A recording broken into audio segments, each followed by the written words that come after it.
Hi, my name is Nonima Tikela. Welcome to my YouTube channel. So today, I want us to talk about Baloyi and his desperado means. Okay, because what is this? What is this, guys? What's going on here? I'm a bit confused.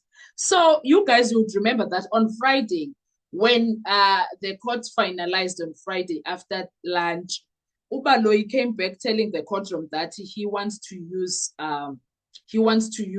the records of the bail hearing of Ndanzi from back in 2022. Was it October, September, somewhere there, 2022? And this is very weird, okay? This is very, very weird. Okay, fine. If the bail hearing was done, I don't know if it was done in front of Judge Ledwaba or it was the outcome was given by Judge Ledwaba. But okay, focus. Ledwaba was there. He is the one that refused in Ndanzi the bail. Okay, he's the one that refused the bail. Now, here's the situation that I am a bit confused about. So on Friday, Ubaloyi comes and he says to this is what I thought. Ubaloyi says to the defense, this was very weird, guys. Okay, this was very weird. I like what happened. Also, the response from the defense. Something very tense unfolded in court during the ongoing Senzo Mera trial, of course, and it may reveal something deeper about the direction of the prosecution strategy. After weeks of cross-examining Bongani Ndanzi, the state, led by Advocate George Baloyi, suddenly turned to a different weapon, Ndanzi's bail hearing record. Now, this is very significant. Ne? It's significant because bail proceedings and trial proceedings are not the same thing in South African law. A bail hearing is not meant to determine guilty. It is simply meant to determine whether an accused should be released while awaiting trial. But when Baloyi began referencing the bail record, the defense immediately reacted. And the response from the defense was calm, but very telling. Very, very telling. They essentially warned the prosecutor in not so many words, but in their actions. We do not want problems. That this is me interpreting what was happening. You know what, Mr. Baloyi, we do not want problems. But if you want to introduce problem, then no problem. That is what I could hear the defense saying. I don't know about you guys. What I heard was that, exactly that. We do not want problems. We just want to carry on with the case, do this and be done with it because we need to go and focus on other matters that are happening in the country. But if you want problems, then no problem. That statement may sound simple, but legally, it carries a lot of weight. The way the defense was so nonchalant, in fact, for me, when I say they were so nonchalant, I mean, they didn't say, no, we're not going to allow you to do that. We object to you doing that. No, there was no fight. All they did was to request what is due to them when it comes to that, so that they understand what is happening. They had no issues. They did not want to fight. They just wanted things to be done accordingly, of course. That's what the defense did there. And guess what happened? Ubaloyi still did not catch it. He did not catch it that Friday. He did not. In fact, when the defense says we do not want problems, but if you want to introduce problems, then no problem. That statement may sound simple, but legally it carries a lot of weight, right? Because the state once the state opens the door to bail testimony, it can trigger a serious procedural complication. There's a lot of things that can be found there by defense because now the defense requested the entire bail recording that will be introduced. They can also use that to see a lot of discrepancies in a lot of things.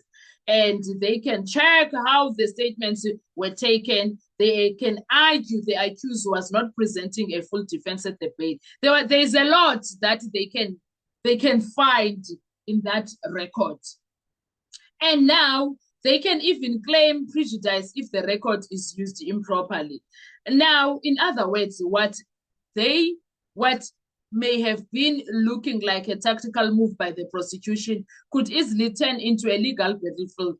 And that may be exactly why the defense issued that warning. If you want problems, we don't want problems, but if you want to introduce them, sure, no problem.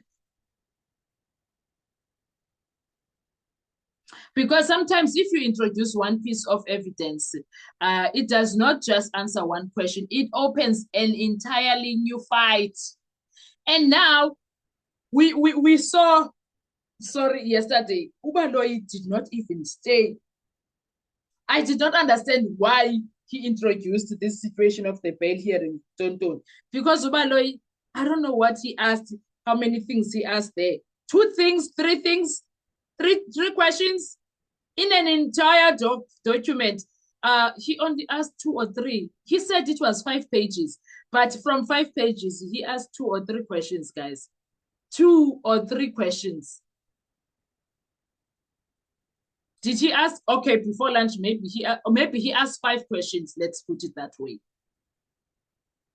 Yes, that was a calculated move by him, but Oksala, it shows that there is a moment of desperation after weeks of cross-examination with coming. He came with nothing from that 3 weeks.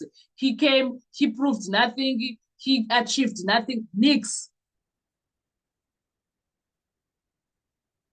It was just one of those situations. That courtroom and the public that is watching this historical trial, we were paying very close attention. What is Baloyi going to bring? What did he find? Maybe he's still going to bring it because we know him from hopping from one topic to the other and back to the other. We know from doing cycle. We know.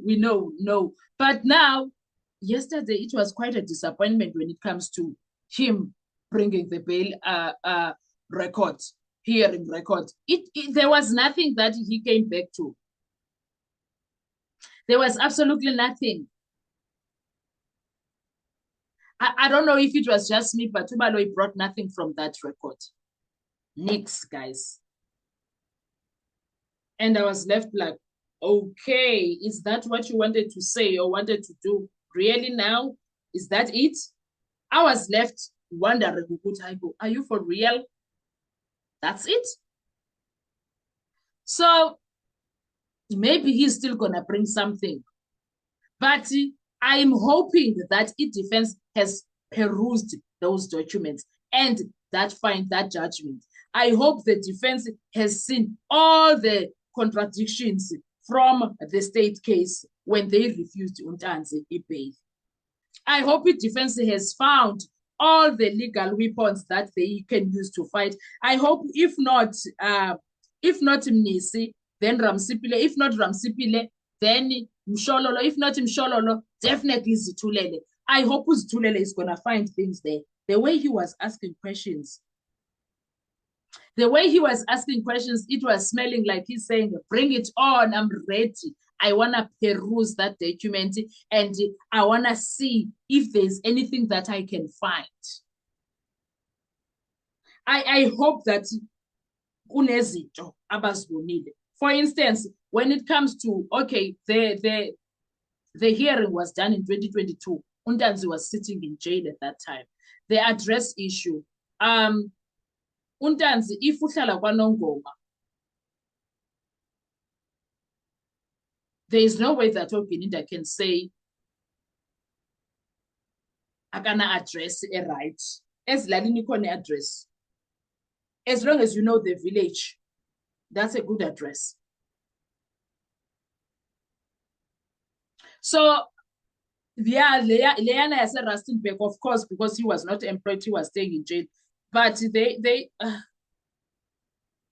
address issue is very complicated for Untanzi. Fine. But still, he was not working at the time, of course, because he's been in jail since 2020. Yeah, it was complicated in the address. Because Untanzi doesn't have anyone that stays in Gauteng. Family members. But still, there's a lot of questions when it comes to that, guys. There's a lot of questions. Time will tell ke ukuthi sizobonani kuzoyenzekalani. But mna, I liked ukuthi the same thing Ubaloyi went to fetch, it did not work in his favor. It did not work at all for him.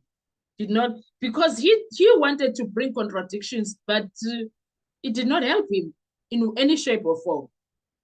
It did not. What are your thoughts when it comes to that? Let's talk in the comment section. I want to hear your views. Thank you so much. I will see you on our next video. Do enjoy your day. Bye-bye.